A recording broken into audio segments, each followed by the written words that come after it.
Greetings world. This is Anonymous. We just got sad news to report. Our dear friend Marty the cat, who was the inspiration for Nyan Cat, has died. So we want to deliver our respect and dedication to our beloved friend and for his loved ones. The Nyan Cat meme is one of the most popular in internet culture. The meme features an 8-bit cat flying across the sky as a rainbow follows.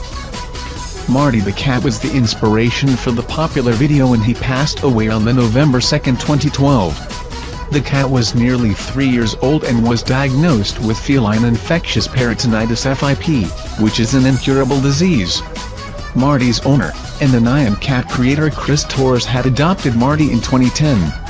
He also adopted another cat named Buster, and that cat died from FIP soon afterwards.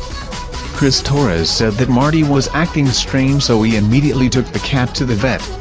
Even with the medical treatment he received, he still deteriorated quickly. I've been force-feeding him and keeping him warm for 3 days. You are an inspiration to heroes that we keep going on no matter what. For the lulz. Rest in peace, Marty.